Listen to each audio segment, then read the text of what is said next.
Welcome back. Bulletin का बाकायदा आगाज करें और सबसे पहले बात करें। हमारा मुतालबा आईन और कानून के मुताबिक था, इंशाअल्लाह उसे तस्लीम किया जाएगा। इस्लामाबाद में मौलाना फजल रहमान का वज़ीर आज़म से मुलाकात के बाद मीडिया से गुफ्तगू करते हुए कहना था कि शहबाज शरीफ ने आज बातचीत के लिए दावत दी थी।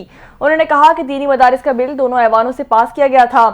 वज़ीर आज़म से इस बिल के हवाले से बातचीत हुई, हमने अपना मौक़िफ़ दोहराया है। बिल पास होने के बाद अब एक्ट बन चुका है।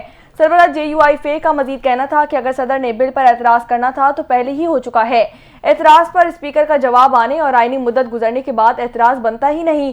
फजल रहमान ने कहा कि हमारा मौक़िफ़ पर शायद ज्वाइंट सेशन की जरूरत ना पड़े। वज़ीर आज़म शहबाज शरीफ ने मुस्बत जवाब दिया है। इससे दरख्वास्त की आईन और कानून के मुताबिक फौरी तौर पर अमली इक़दाम करे जाएंगे।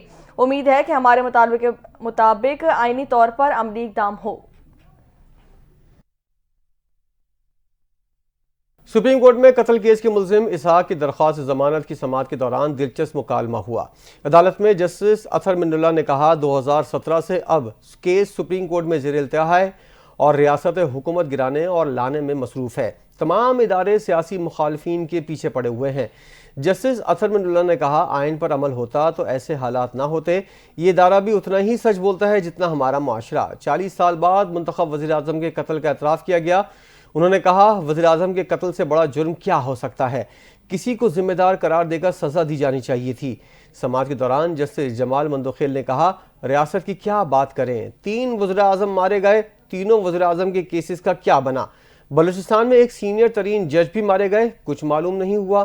अदालत में जस्टिस मलिक शहजाद ने कहा जिस मुल्क में वज़ीर आज़म का ऐसा हाल हो तो आम आदमी का क्या हाल होगा।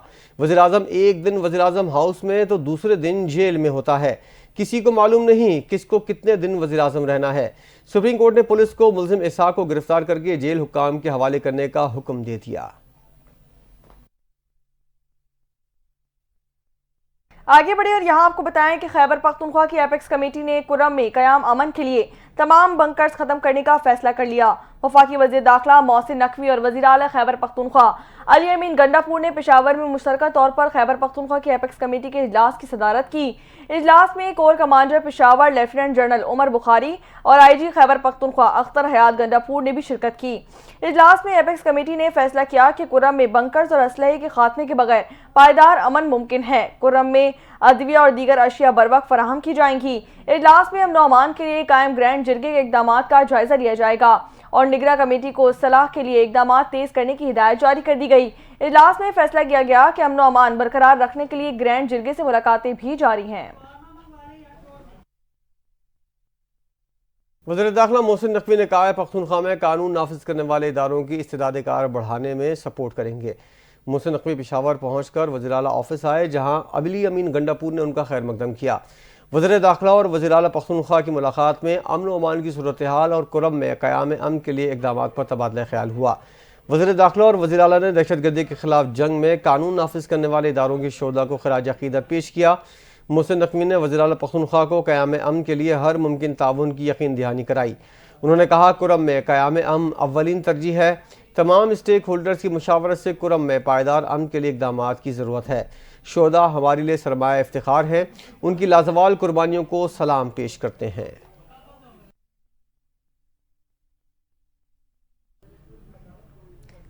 वज़ीर दाखिला मोहसिन नकवी और वज़ीर आला खैबर पख्तूनख्वा अली अमीन गंडापुर ने फ्रंटियर कांस्टेबलरी खैबर पख्तूनख्वा के हेडक्वार्टर का दौरा किया, जहां उन्होंने FC के जवानों के हौसले की तारीफ की और शोहदाए वतन को खराज अकीदत पेश किया।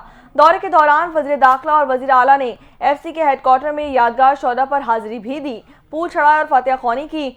वज़ीर दाखिला मोहसिन नकवी ने कहा कि FC के बहादुर जवानों पर हमें फ़ख्र है जो खैबर पख्तूनख्वा में अमन अमान के क़याम में अहम किरदार अदा कर रहे हैं। वज़ीर आला खैबर पख्तूनख्वा अली अमीन गंडापुर ने FC के जवानों की कुर्बानियों को सराहते हुए कहा कि फ्रंटियर कांस्टेबलरी खैबर पख्तूनख्वा में अमन अमान कायम रखने के में नहायत अहम किरदार अदा कर रही है। उन्होंने FC के शोहदा के लिए खुसूसी पैकेज का भी ऐलान कर दिया, जिसका मकसद उनके खानदानों की मदद और फलाह बहबूद को यकीनी बनाना है। गवर्नर पख्तूनख्वा फैसल करीम कुन्नी ने ज़िला कुर्रम की सूरत हाल पर सूबाई हुकूमत से मुस्ताफ़ी होने का मुतालबा कर दिया। एक बयान में गवर्नर KP फैसल करीम ने कहा कुर्रम जल रहा है, सूबाई हुकूमत और विफाक क्या कर रहे हैं। सूबाई हुकूमत एक बार पारा चनार रोड नहीं खोल पाई तो बाकी क्या करेगी। गवर्नर ने सूबाई हुकूमत से कुर्रम की सूरत हाल पर मुस्ताफ़ी होने का मुतालबा किया और कहा उनके पास रिहाई के सिवा कोई एजेंडा नहीं। दूसरी जानिब PTI की इत्तेहादी मजलिस वहदतुल मुस्लिमीन के सरबराह अल्लामा राजा नासिर अब्बास भी पख्तूनख्वा हुकूमत पर बरस पड़े। अल्लामा नासिर अब्बास के मुताबिक उन्होंने बानी PTI से कहा वज़ीर आला से डिप्टी कमिश्नर को तब्दील कराएं। वज़ीर आला को भी डिप्टी कमिश्नर बदलने को कहा लेकिन किसी ने नहीं सुना। उनका कहना था कुरम में 150 लोग मारे जा चुके हैं, वहाँ ना वफाकी हुकूमत है, ना सूबाई हुकूमत और ना ही सिक्योरिटी इदारे नजर आते हैं। स्पीकर कौमी असम्बली अय्याज सादिक ने कहा है कि पाकिस्तान तहरीक इंसाफ के साथ मुज़ाकरात के लिए हमारे दरवाजे हमेशा खुले हैं। हमें मुज़ाकरात के लिए जिसकी मिन्नत करनी पड़ी हम मिन्नत भी करेंगे। 18वीं सुप्रीम कॉन्फ्रेंस के मौके पर शुरा के हमरा मुश्तरका प्रेस कॉन्फ्रेंस करते हुए अय्याज सादिक ने कहा कि हमारे चैम्बर और घर सबके लिए खुले हैं, अगर इनकी मर्जी होगी तो हम मना नहीं करेंगे। कमेटी बनेगी तो रास्ते खुद ब खुद निकल जाएंगे। पब्लिक अकाउंट्स कमेटी का चेयरमैन अपोजिशन से लेना तहरीरी नहीं। हुकूमत और अपोजिशन को कहा कि पब्लिक अकाउंट्स कमेटी पर फैसला करें। चेयरमैन पब्लिक अकाउंट्स कमेटी पर आखिरी वार्निंग दे दी गई। अय्याज सादिक ने कहा कि चेयरमैन PAC पर इत्तेफाक ना हुआ तो इजलास तलब कर लूंगा। कमेटी जैसे चाहे चेयरमैन बना ले, इतनी अहम कमेटी को मजीद इल्तवा में नहीं डाल सकते। स्पीकर कौमी असम्बली ने कहा कि कॉन्फ्रेंस में हम सब की सोच एक ही थी। कॉन्फ्रेंस की मुतफ़िक़ा राय है कि एक मुज़ाकरात हों, पार्लियामेंट की सुपरमेसी, इंसानी हुकूक और जमहूरियत की बादस्ती के लिए अपना किरदार अदा किया जाए। Chief justice of Pakistan justice Yahya Afridi को इस्लामिक यूनिवर्सिटी के इंतजामी उमूर पर ख़त लिख दिया गया। चीफ जस्टिस याहिया आफरीदी को शरीयत एपलेट बेंच के जज किबला अयाज ने ख़त लिखा जिसमें कायम मुकाम रेक्टर इस्लामिक यूनिवर्सिटी के कंडक्ट और कारकर्दगी पर तशवीश का इजहार किया गया। ख़त में कहा गया है डॉक्टर मुख्तार अहमद को यूनिवर्सिटी मामलात में बेहतरी के लिए कायम मुकाम रेक्टर बनाया गया है। उनका बोर्ड ऑफ गवर्नर इजलास में रवैया काबिल अफसोस है। ख़त में कहा गया है कायम मुकाम रेक्टर डॉक्टर मुख्तार अहमद ने इस्लामिक यूनिवर्सिटी के मामले को मज़ीद ख़राब किया। बोर्ड ऑफ गवर्निंग इजलास की मीटिंग के मिनट्स तैयार नहीं हुए। बोर्ड ऑफ ट्रस्टी का आइंदा इजलास जद्दा में रखा गया है।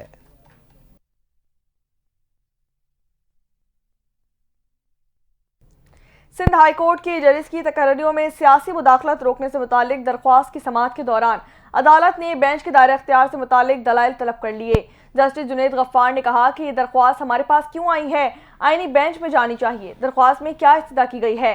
दरख्वास्त गुजार के वकील ने कहा कि जुडिशल कमीशन का जारी करदा नोटिफिकेशन गैर आईनी करार दिया जाए। अदालत का कहना था कि दरख्वास्त गुजारों के दो अलग वकील क्यों हैं, हम एक दरख्वास्त में एक ही वकील को सुनेंगे। पहले अदालत को मुतमईन करें कि दरख्वास्त रेगुलर बेंच में क्यों आई है, आईनी बेंच में क्यों नहीं गई। बाद अज़ा अदालत ने दरख्वास्त की समाअत गैर मुय्यना मुद्दत तक के लिए मुलतवी कर दी।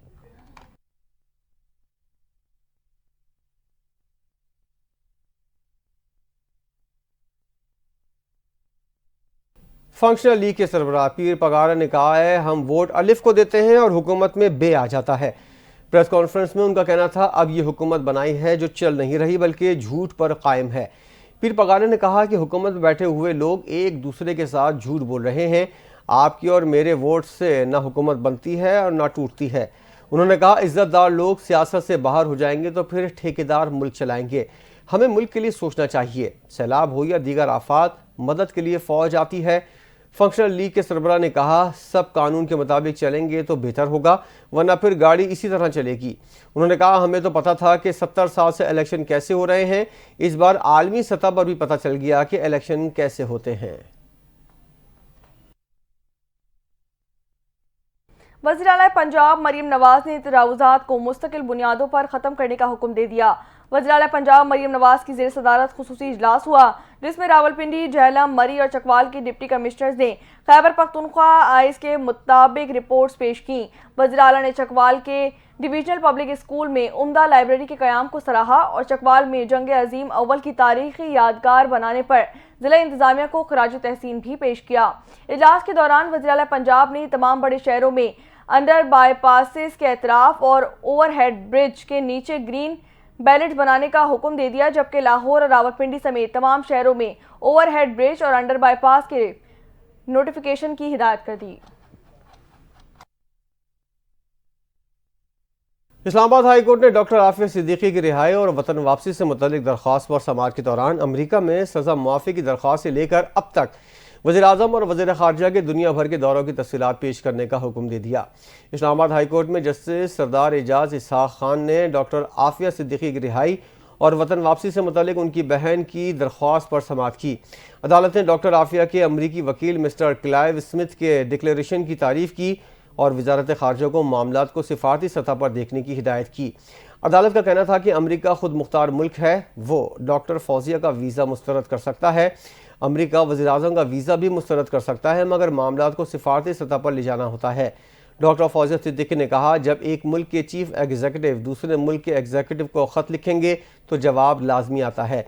जिस पर नुमाइंदा वज़ारत ख़ारजा ने कहा, वज़ीर-ए-आज़म पाकिस्तान का अमरीकी सदर जो बाइडन को लिखे गए ख़त का कोई जवाब नहीं आया।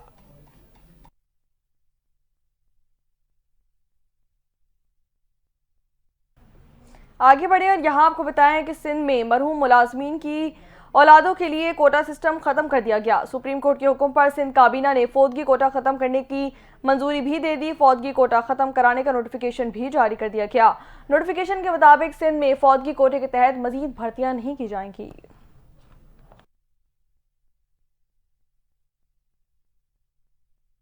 JUI के रहनुमा डॉक्टर खालिद सोमरो के कत्ल केस का फैसला सुना दिया गया। सखर की इंसदाद दहशतगर्दी की अदालत के जज अब्दुर्रहमान काजी ने मुख्तसर फैसला सुनाया, जिसमें तमाम 6 मुल्जिमान को जुर्म साबित होने पर उम्र कैद और भारी जुर्माने की सज़ा सुनाई गई। मुल्जिमान को कत्ल और दहशतगर्दी के इल्ज़ाम में उम्र कैद की सज़ा सुनाई गई। 6 मुल्जिमान को 2 बार उम्र कैद और 10 लाख रुपए के जायद जुर्माने की सज़ा सुनाई गई। अदालती फैसले पर मौलाना राशिद सोमरो ने कहा, जुर्म साबित होने पर सजाए मौत बनती है, जिसके लिए हाई कोर्ट का दरवाज़ा खटखटाएंगे।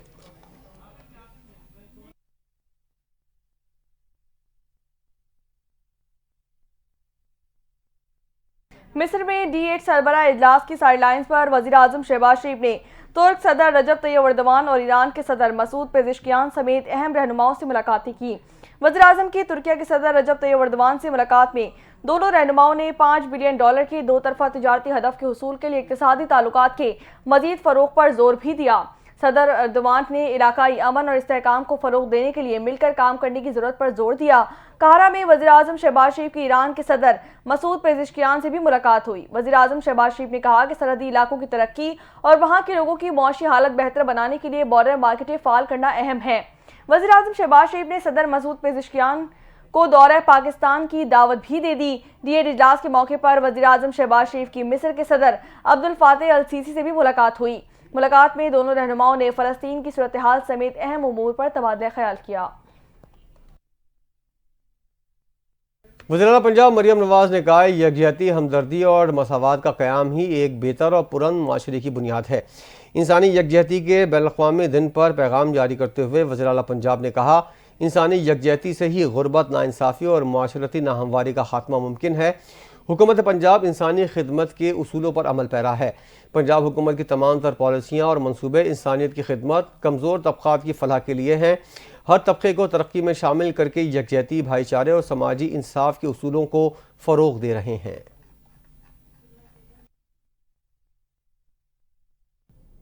कौमी एयरलाइन की निजकारी की पहली कोशिश में नाकामी पर इत्तेहादियों ने मौजूदा हुकूमत को आड़े हाथों ले लिया। हुकूमत दूसरी बार कौमी एयरलाइन की निजकारी में कामयाबी के लिए पुरएतमाद है, लेकिन निजकारी की पहली कोशिश में नाकामी पर इत्तेहादियों ने हुकूमत पर शदीद तनकीद की। कौमी असम्बली में पाकिस्तान पीपल्स पार्टी के रहनुमा नवीद कमर ने कहा कि निजकारी में नाकामी इंतजामिया की नाअहली है, जबकि मिर्जा इख्तियार बेग का कहना था कि निजकारी की कोशिश नॉन प्रोफेशनल थी और उजरत में की गई। पाकिस्तान पीपल्स पार्टी के रहनुमा नबील गबोल ने कहा कि जितनी बोली दी गई उतनी तो कराची इस्लामाबाद बस सर्विस के लाइसेंस की भी नहीं होती।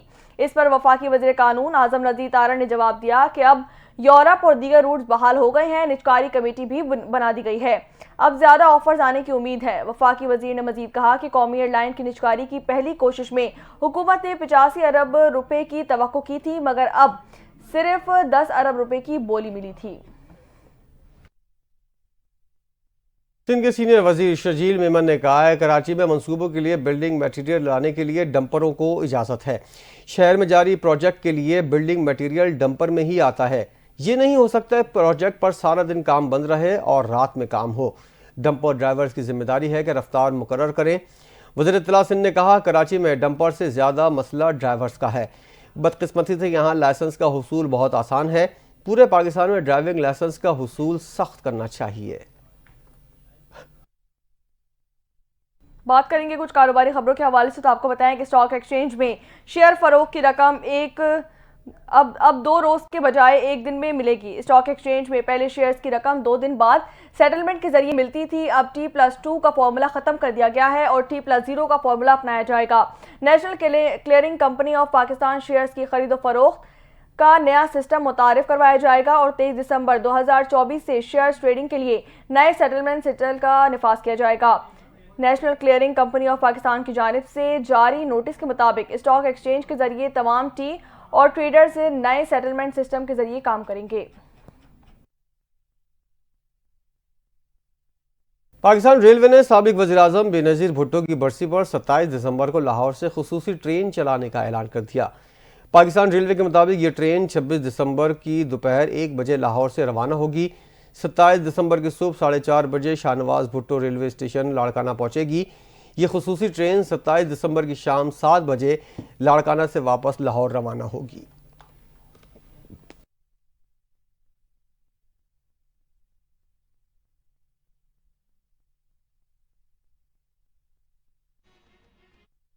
आपको बताएं कि पंजाब एक बार फिर शदीद सर्दी की लपेट में आ गया। धुंध की शिद्दत के बायस मुख्तलिफ मकामात पर मोटरवेज को ट्रैफिक के लिए बंद कर दिया गया। मोटरवे पुलिस के मुताबिक पंजाब में मुख्तलिफ मकामात पर शदीद धुंध के बायस मोटरवे M2 ठोकर नियाज बेग से हिरन मीनार तक बंद कर दी गई। तर्जुमान के मुताबिक धुंध के बायस बंद मोटरवे M3 फैजपुर से जुड़ा वाला और मोटरवे M11 महमूद बोटी टोल प्लाजा से काला शाह काकू तक हर किस्म की ट्रैफिक के लिए बंद कर दिया गया। मोटरवे पुलिस के तर्जुमान ने शहरियों और ड्राइवर्स को गैर जरूरी सफर से गुरेज करने की हिदायत जारी कर दी।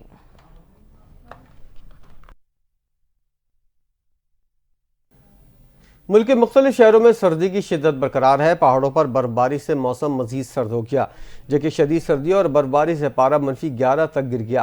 वफाकी दारुल-हुकूमत इस्लामाबाद में दर्जा हरारत -1 डिग्री रिकॉर्ड किया गया, जबकि लिया में कम से कम दर्जा हरारत -11 रिकॉर्ड किया गया।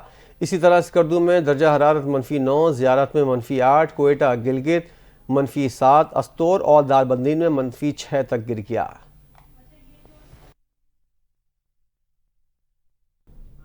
और अब आपको बताएं कि कोरंगी टाउन में TMC कोरंगी की जानिब से तामीर किए गए शहीद मोहतरमा बेनज़ीर भुट्टो पार्क का इफ्तिताह कर दिया गया। इफ्तिताही तकरीब में पाकिस्तान पीपल्स पार्टी सिंध के सदर निसार खोड़ो और MPA फारूक अवान ने शिरकत की। सदर पाकिस्तान पीपल्स पार्टी सिंध निसार अहमद खोड़ो और चेयरमैन कोरंगी टाउन मोहम्मद नईम शेख ने MPA फारूक अवान के हमरा कोरंगी टाउन में TMC कोरंगी की जानिब से तामीर किए गए शहीद मोहतरमा बेनज़ीर भुट्टो पार्क का इफ्तिताह कर दिया। सदर पाकिस्तान पीपल्स पार्टी सिंध निसार अहमद खोड़ो ने चेयरमैन कोरंगी टाउन मोहम्मद नईम शेख की अवामी खिदमात को खूब सराहा। निसार अहमद खोड़ो का कहना था कि मोहतरमा शहीद बेनज़ीर भुट्टो की याद में इस पार्क का क़याम एक बहुत बड़ी कामयाबी है। ये पार्क न सिर्फ लोगों को तफरीह फराहम करेगा बल्कि ये इनकी सेहत और फलाह महबूद में भी इजाफा करेगा। नईम शेख का कहना था कि कोरंगी टाउन की आवाम के लिए साफ सुथरे और सेहतमंद माहौल के क़याम को यकीनी बनाना हमारी अव्वलीन तरजीह है। हम इलाके की तरक्की के लिए पुरअज़्म हैं और इस पार्क का इफ्तिताह इस अज़म की एक मिसाल है। इस मौके पर सीनियर नायब सदर district Korangi Sheraz Waheed, city area और यूसीस के ओहदेदारान, पीपल्स यूथ ऑर्गेनाइजेशन जिला कोरंगी के ओहदेदारान, कोरंगी टाउन के यूसीस के चेयरमैन और वाइस चेयरमैन, TMC कोरंगी के अफसरान और बड़ी तादाद में पाकिस्तान पीपल्स पार्टी के वर्कर्स ने शिरकत की। खैबर पख्तूनख्वा में लोअर दीर की कमसिन शुमाइला ने रेवानी से अंग्रेज़ी बोलने की वजह से सोशल मीडिया सार्फिन की तवज्जो अपनी जानिब मबजूल करवा ली। शुमाइला के मुताबिक वो कभी स्कूल नहीं गई, लेकिन उन्हें अंग्रेज़ी समेत 6 ज़बानों पर अबूर हासिल है। उनका कहना था, मेरी वालदा का ताल्लुक चित्राल से है, जबकि मेरे वालिद का ताल्लुक पेशावर से है। मेरे वालिद 14 ज़बानें बोलते हैं और मैं 6 ज़बानें बोल सकती हूँ। उन्होंने कहा कि ये ज़बानें स्कूल से नहीं सीखी, मुझे घर पर अंग्रेज़ी पढ़ाई नहीं जाती थी। शुमाइला ने यह भी बताया कि मैं उर्दू, अंग्रेज़ी, पंजाबी, सराइकी, पश्तो और चित्राली में रवानी से बोल सकती हूँ। मूंगफली और सूरजमुखी के बीज फ़रोख्त करती हूँ। कमसिन लड़की की वीडियो सोशल मीडिया पर वायरल होने से ही सार्फिन इसे खूब सराह रहे हैं।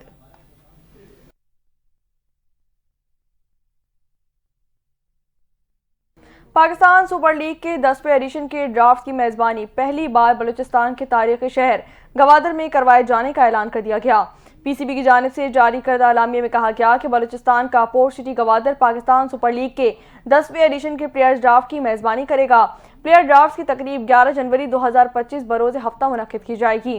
Chairman Pakistan cricket board Mohsin Naqvi का कहना था कि गवादर अपनी शानदार साहिली पट्टी और स्ट्रेटेजिक अहमियत के साथ पाकिस्तान की मुआशी मुस्तकबिल के दिल की हैसियत रखता है। यहाँ HBL, PSL और प्लेयर ड्राफ्ट की मेजबानी करके हमारा मकसद इसकी सकाफती और इक्तिसादी अहमियत को उजागर करना है। ICC ने जनूबी अफ्रीका के हेनरिक क्लासन पर मैच फीस का 15% जुर्माना आयद कर दिया। क्लासन ने पाकिस्तान के खिलाफ दूसरे वनडे मैच में 97 रन पर आउट होने पर गुस्से में आकर विकेट को लात मारी थी, जिस पर अंपायर की जानिब से एक्शन लिया गया। ICC ने क्लासन को कोड ऑफ कंडक्ट की खिलाफ वर्जी पर मैच फीस का 15% जुर्माना करते हुए एक डीमेरिट पॉइंट की सजा भी सुनाई है। यहाँ आपको बताएं कि ICC चैंपियंस ट्रॉफी के सबसे बड़े पाक भारत टाकरे का इनेकाद 23 फरवरी 2025 को होने की तवक्को है। भारतीय मीडिया का दावा है कि इस हाई वोल्टेज मुकाबले की मेजबानी दुबई या कोलंबो में की जाएगी। वेन्यू का फैसला होने के बाद चैंपियंस ट्रॉफी का मुकम्मल शेड्यूल जारी किया जाएगा।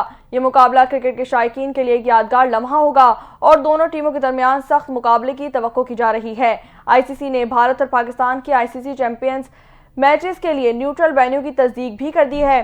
ICC एलामी के मुताबिक पाकिस्तान और भारत आइंदा 3 साल तक एक दूसरे के मुल्क में नहीं खेलेंगे। चैंपियंस ट्रॉफी पाकिस्तान और न्यूट्रल वेन्यू पर खेली जाएगी। चैंपियंस ट्रॉफी का शेड्यूल जल्द जारी किया जाएगा। और इसी के साथ न्यूज़ बुलेटिन से फिल वक्त इतना ही। मज़ीद खबरों और अपडेट्स के लिए देखते रहिए NTN न्यूज़।